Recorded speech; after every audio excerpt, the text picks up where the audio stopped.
My name is Brian, and this is my interview project presentation. The person I chose to do is Samantha. Who is she? She is my girlfriend. Me and her met at Iowa Western. She went there last year, but she graduated. Why did I choose her? She is currently living in Florida. That's her hometown, so she just came here for school.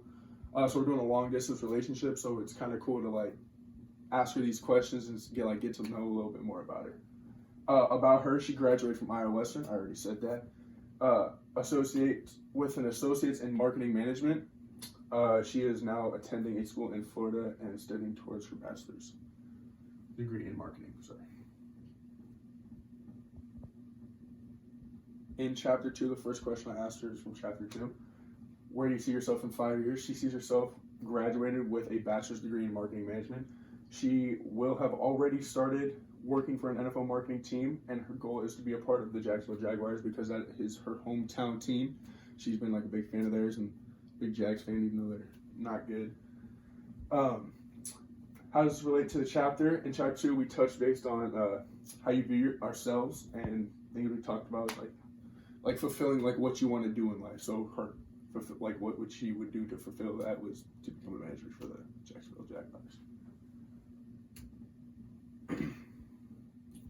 Second question is from chapter 3. If someone were to ask you how you perceive your own personality, what would they say? And she is a very outgoing person. She'll sit there and she'll she'll talk to you. She can keep a conversation with you even if you don't have a lot in common. She can just kind of work with you. She's very bubbly, goofy, just fun to be around. But I think and she even says that she gets kind of down on herself sometimes. So, and back in high school and stuff like that, before she got into sports and cheering, she was a very quiet person. Didn't really party and do all that stuff from the movies where the popular people are whatever they're doing. She didn't really do all that stuff.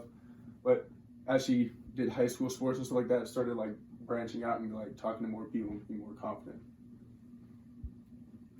Continuing chapter 3. How does this relate? She's very the category I would choose out of the 5, the big 5. She's an extroversion category because of her ability to interact with others. She, like I said, she can work with people. She can kind of pick around what you guys can talk about, and so that's the category I would say she would be in.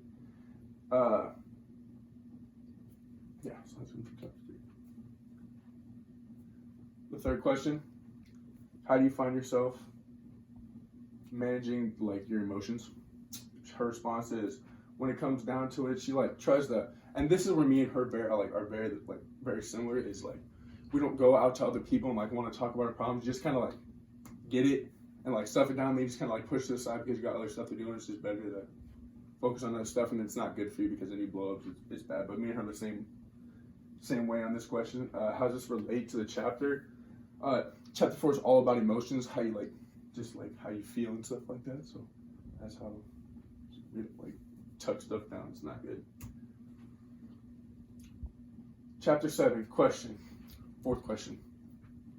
There are 4 main types of listening styles. Which would you say? This is funny because she doesn't listen to me at all. So she would consider herself to be an action-oriented listener because she tends to focus on getting the whole message instead of just trying to piece it together herself. But when she listens to me, I swear it's just it's out. She doesn't listen to anything unless it's interprets to her, and then it's just one ear and out the other. But I'm the same way. How does it relate? Chapter 7 is all about listening. So she doesn't listen. She doesn't listen to me, at least. It's all right. What did I learn about the interview today?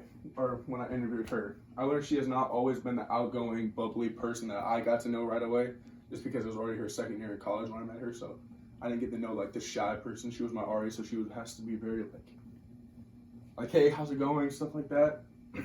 I learned that before she vents to me about things, she stuffs stuff down. So if she's venting to me, it's probably important to listen because she's already held it down for so long and she wants to get it off her chest. I don't believe this, but it's okay. I truly do. That she listens to some of the stuff I say when I really it's important and I really need to tell her stuff. And she's a very good listener, but I learned that she truly does listen to everything I say. She jokes that she has selective hearing. She does. It's okay though. And then I also learned that she has big plans for her future, and like if she does it, I truly believe she can get there and stuff like that. So she stays on the goal, on the path. Next, I think last. What did I learn in this interview? I learned that everyone is extremely different in their own way. I learned that we have very different views, and everyone has like their own different views and goals. And like, so I want to go to the NFL, but that's not the case for most people. Or like for some people, they just want to like settle down and have a family, and that's all right. But I just want to, like it says, everyone has different views and different goals. I also learned that events in someone's past mold them to who they are, and I truly believe that. So like, if you have like a bad experience in the past, maybe you're like a little more grouchy, or it's kind of like a dog situation. Like if you treat a dog nicely, like while it's growing up, it's gonna be a nice dog. But you like abuse it and stuff like that, it's gonna be like that mean dog that no one wants to be around. And then lastly, I learned that although we are all different, there are factors that make us similar. So like a person, I just go back to football, it's because that's what I like. So a person can like football and they want to watch football, but then maybe they don't want to play football. So it's all okay. Everyone's different, and so that's it. My bad. This is it. What did you learn about interpersonal communications? I learned that even with speaking with someone about themselves, that I need to be very, like, you have to like eye contact. You have to be very like active in their listening, so you're not just like, oh man, I don't want to be here, because some people are trying to tell you some important stuff. They might need to get that off to you and might need to your like input on stuff. So it's very important to listen. I've learned that although we all have different plans for ourselves and our lives, there are factors that keep us together in life: friends, coworkers, and even family. It is difficult at times to put yourself in others' shoes and views on how they view topics. So if you don't agree with them, it's hard to be like, okay, well, he sees it from this way, but I see it from this way. So it's a lot harder to see it over there, because if you think you're right, then it's hard to try to be like, okay, maybe he's right in his own way. That's how I think of it. And then when communicating with someone, I do not realize how many steps there are. I didn't realize, like, if you break it down on what you're supposed to do, like, there's a ton of steps that you can like follow to be like a really good listener. I think that's pretty cool. So that's it.